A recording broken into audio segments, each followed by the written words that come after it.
إن الحمد لله نحمده تعالى ونستغفره ونستهديه ونعوذ بالله من شرور أنفسنا ومن سيئات أعمالنا من يهده الله فلا مضل له ومن يضلل فلا هادي له وأشهد أن لا إله إلا الله وحده لا شريك له وأشهد أن محمدا عبد الله ورسوله أرسله بالهدى ودين الحق ليظهره على الدين كله وكفى بالله شهيدا فصلوات الله وسلامه عليه. يا أيها الناس اتقوا ربكم الذي خلقكم من نفس واحدة وخلق منها زوجها وبث منهما رجالا كثيرا ونساء واتقوا الله الذي تساءلون به والأرحام إن الله كان عليكم رقيبا. يا أيها الذين آمنوا اتقوا الله وقولوا قولا سديدا يصلح لكم أعمالكم ويغفر لكم ذنوبكم ومن يطع الله ورسوله فقد فاز فوزا عظيما. أما بعد. I hope you are all enjoying Ramadan as much as I am. Ramadan, subhanAllah, is a pillar of Islam. And when something is a pillar of something else, it means it's holding it up. So Ramadan, fasting, is one of the pillars which holds up your iman, your faith. So if it's weak, if it's not there, if it's broken, then it puts a burden on your iman. So as we're here in these days of Ramadan, remember that you are now energizing yourself, refreshing your iman for the rest of the year, until next Ramadan. The other day I was watching a program on National Geographic. It's called Year Million. Now the title alone, for a Muslim, it's somewhat, laughable. Not in that we don't appreciate science, but year million, the day of judgment is going to be way before that. That's the way we think. Well, the program is very interesting. It theorizes and discusses how things might be in year million, assuming that humans survive to year million. This episode was talking about how scientists will have found a way to make humans eternal. Right? So they're discussing the body, and they say the body, we can replace every part of the body except one part, which is the brain. The brain is essential to life. So they're trying to solve the problem of the brain, because if we are dependent on our brain as an organ, then we will die eventually. So we need to somehow deal with the brain by transferring it to something else that's eternal, something that will last, it won't die. So their theory was that if we can digitalize our brains, make our memories, our thoughts, our knowledge in a digital format, upload it to some sort of supercomputer, which will be our new world, with this, we will become eternal. So subhanAllah, when I was listening to this, the verses in Surah Al-Furqan, a few verses in Surah Al-Furqan came to my mind. And I'd like to reflect and discuss these verses with you in these few minutes which I have.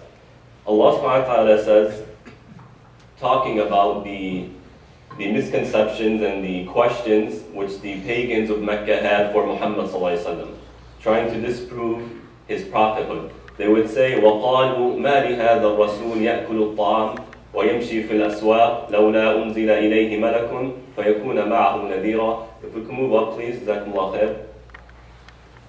My favorite thing about Ramadan is that the masajid are always full. And I hope the masajid will stay full until the end of Ramadan and after Ramadan, so I can always see your faces. Jazakumullah khair. So please move up, fill in the gaps. Jazakumullah. There's still some room over here in front of the chairs. So Allah subhanahu wa ta'ala is describing the misconceptions, the doubts the pagans have about Muhammad sallallahu alaihi wasallam as a prophet. They tell him, and I'm going to put this in the way we speak today. They're saying, to look at Muhammad, they're saying, what's up with this guy? He's claiming this high status of prophethood, but he goes around eating and drinking as a normal human being. He invites people to his house. He goes to other people's houses. You know, it doesn't matter, poor, rich, it has nothing to do with business. What's up? What's he doing?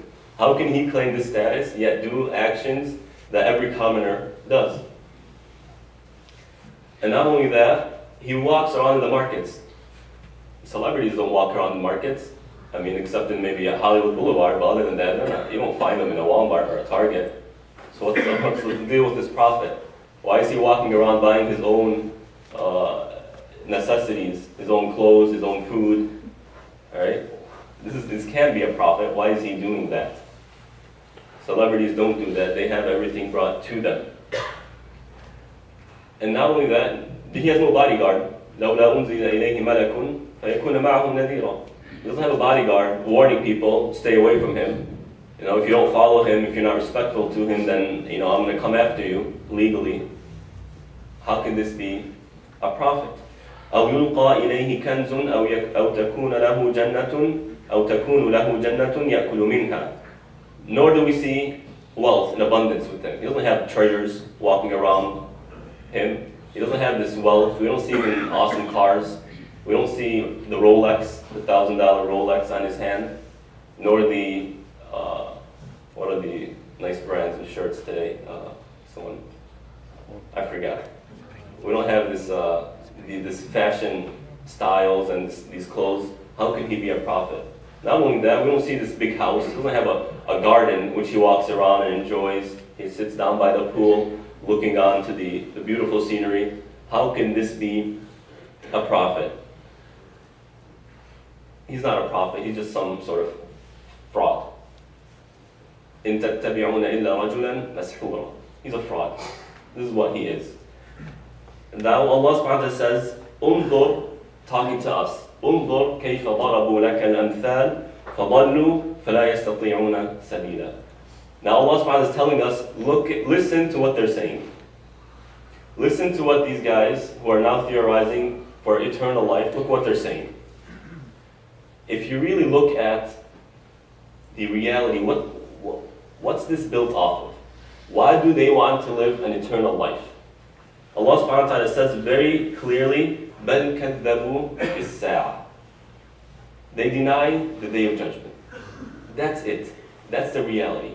Why would any one of us want to live an eternal life here on earth unless we believe that either in the next life we're going to hellfire, we're going to be punished, or that there is no next life?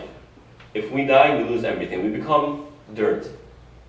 But Allah subhanahu wa ta'ala is offering us something better. He says, تَبَارَكَ الَّذِي, the verse before, the one I just said, تَبَارَكَ الَّذِي إِنْ شَاءَ جَعَلَ لَكَ خَيْرًا مِنْ ذَلِكَ جَنَّاتٍ تَجْرِي مِنْ تَحْتِهَا الْأَنْهَارُ وَيَجْعَلْ لَكَ قُصُورًا. Praise to Allah subhanahu wa ta'ala. All good is with Allah subhanahu wa ta'ala, who if He wanted, would have made for you gardens which rivers flow under. And He would have made for you palaces and mansions. Allah subhanahu wa ta'ala is able to give you that. And He will give you that in the next life. But if He wanted to, He would have given you that in this life. But that's not the point. That's not the point. To these people who are now theorizing, by the way, I'm not discouraging science at all. Do it as much as you want, it's beautiful. But when it comes to denying or living eternally and rejecting what Allah subhanahu wa ta'ala has made for us in the next life, then we have to say that, that's the red line. We cannot cross that. So Allah subhanahu wa ta'ala is telling them that this life is not the point. You have a mission as a prophet to send the message to everyone, to teach them how to get to the next life and what the next life is, and how that's better for you than what is here in this life, what they are saying you should have. You should have these cars, you should have these palaces, and again, it's all permissible. But when someone says, why don't you have that, that's a sign that you are not on the right path, then we say, no, that's not true. Because if you don't have it in this life, then we have it in the next life. So Allah subhanahu wa ta'ala is refuting what they're saying. And then He gives us the reason why. What's that built off of? And that's the rejection of the next life. And then Allah subhanahu wa ta'ala concludes after a few verses by saying, قُلْ أَذَلِكَ خَيْرٌ أَمْ جَنَّةُ الْخُلْدِ الَّتِي وَعِدَ الْمُتَّقُونَ كَانَتْ لَهُمْ جَزَاءً وَمَصِيرًا لَهُمْ فِيهَا مَا يَشَاءُونَ خَالِدِينَ كَانَ عَلَى رَبِّكَ وَعْدًا مَسْئُولًا. Allah subhanahu wa ta'ala is saying, is that better? Is that better, what they are offering you? The hellfire that they are going to enter because of their rejection of you, because of their oppression of you, is that better? Or is a paradise which Allah subhanahu wa ta'ala has made for you and your followers better? And then Allah subhanahu wa ta'ala gives us a very brief description of paradise by saying it is, number one, eternal. Now these scientists have to put billions of dollars, millions of hours, so much man effort, so much stress, so much time, so much failing in order to reach their eternal life, which we know that they won't reach, because Allah subhanahu wa ta'ala clearly says that everyone will taste death. But it takes them all this effort, whereas for a Muslim, pray 5 times a day, fast Ramadan, give your zakat, perform Hajj if you can, and believe in Allah subhanahu wa ta'ala and worship Allah alone, and be a good person. And what do you get? You get that eternity which they are working so hard to accomplish. It's all there for you. Not just eternity in paradise. You get what you want in it. So one of the things the scientists were saying, that if we are now uploaded in this system, that we will be able to work in that system, do what we want based on our own desires. They are trying to make their paradise. They are trying. But Allah subhanahu wa ta'ala gives it to us much more easily. What's easier? Doing all the effort in science, or just praying that 5 times a day? Fasting Ramadan. So look at the reward which Allah subhanahu wa ta'ala offers you, and look at the other options which humans are offering you. Which one is better? The answer is obvious. Even in this verse when Allah subhanahu wa ta'ala says, قُلْ أَذَلِكَ خَيْرٌ أَمْ جَنَّةُ الْخُلْدِ, there is a sort of sarcasm in the Arabic language. It's being sarcastic. It's obvious. It's rhetorical. So brothers and sisters, we are in Ramadan. We are in the blessed month of Ramadan, in which the doors of paradise are wide open now. The doors of hellfire are shut. The angels are filled in the skies. The barakah, the blessings, are falling down day and night. Who amongst you is going to put the extra effort in this month? Who amongst you, for the rest of the month is not going to miss Taraweeh? Who amongst you is going to put make a deal with Allah subhanahu wa ta'ala that every day they're going to give $5 or $10 in charity, or $1 depending on your financial situation?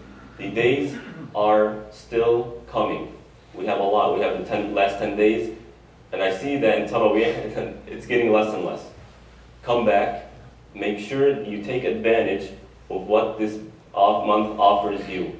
This is the month of Ramadan. Energize yourself. Make sure that you give yourself what you deserve. You as Muslims, that paradise. Remember what Allah subhanahu wa ta'ala is offering you in these days. Double reward. It's not overtime, it's triple overtime, if not more. This is Ramadan. Make sure you stay focused. Make sure you continue doing these good deeds. Make sure your beautiful faces come to the masjid until the last day. And even after that, أقول قولي هذا وأستغفر الله لي ولكم.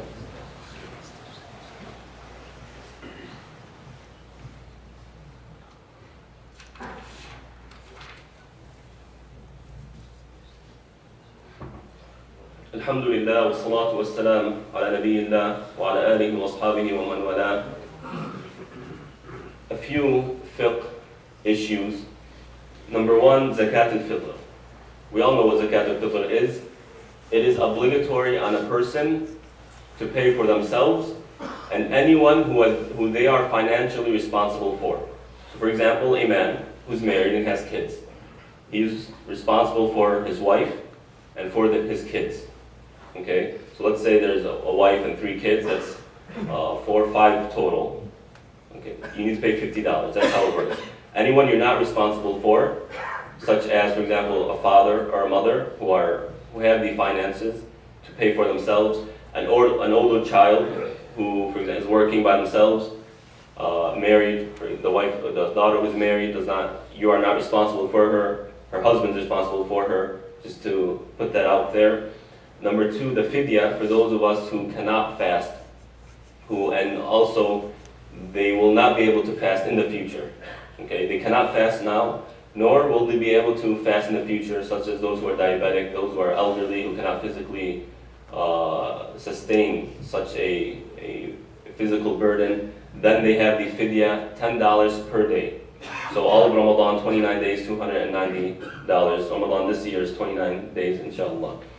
A few announcements. I don't want to keep you long. I know you guys are all tired. Number 1, tonight is our middle school PM. The middle school PM will be hosted or will be supervised by myself, by Ahmed Mustafa, by Muhammad, who is taking care of the junior high students now, Sister Noura and Sister Sana, who are with our program from before. They will be there too. There will be men, there will be guys and girls. Number 2, the parents can send their children whenever they want and return them whenever they want. The program will start after Taraweeh. So their children will stay after Taraweeh, if you would like, until Fajr. You can pick them up after they pray Fajr. Okay, but again, anytime you want to drop them off, that's fine. Anytime you want to take them home, that's fine, so long as it's a parent or a sibling who's taking them. We care for the safety of your children. Number 2, zakat al-fitr again is $10 per person in the family or anyone you're responsible for. There are boxes outside if you would like to present them. It's obligatory for you to pay it before Eid prayer. Okay? If you want to do it now, that's fine. The sunnah is to do it between Fajr and Eid prayer. Fajr of the day of Eid and Eid prayer. This is the sunnah. But I know this is a short time. You might forget. So feel free to pay it any time you want to during Ramadan. Weekend iftars. Again, purchase tickets outside. It's $8 per person. It's every Saturday and Sunday. The list of the venue is outside on the bulletin board if you want to see where we're getting the food from. And we have the Eid wish list outside the large bulletin board as you come in. If you want to help someone out, feel free to take the card. But please give the product to the masjid a week before Eid so that we are able to distribute these products and make these children happy, inshallah. Give us the product with the card as well so that we know who it's for. And starting inshallah Saturday and Sunday, this Saturday and Sunday, there is a youth halaqa, continuing our youth program over Ramadan. There is a youth halaqa. Saturdays for the high school students, Sundays for the middle school students. Middle school students are seeing 11 to 14, high school students, obvious. Early college, if they'd like to join, they're more than welcome to. It will start from 4 p.m. till 6 p.m. From 4 to 5, there is the halaqa for the high school students, it will be Surah Yusuf, and for the junior high, it's Surah Al-Kahf. And then after Asr until 6 o'clock, it's a Salah workshop. Feel free to come when you want, whichever. Come to both. We strongly recommend it. Make dua for Sister Muhiba Miskinya, I apologize if I mispronounced that, who passed away a couple of days ago.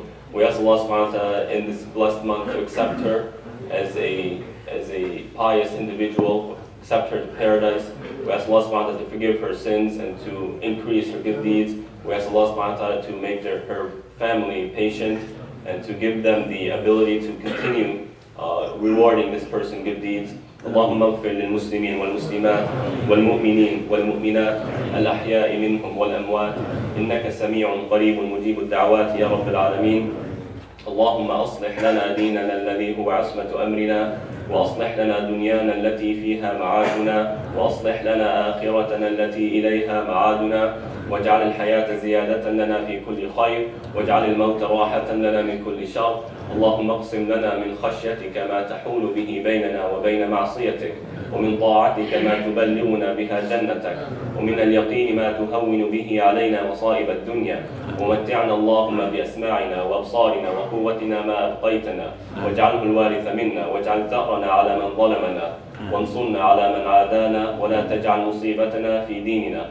اللهم وفقنا للصيام والقيام وغض البصر وحفظ اللسان وتلاوة القرآن. ربنا آتنا في الدنيا حسنة وفي الآخرة حسنة وقنا عذاب النار وأقم الصلاة.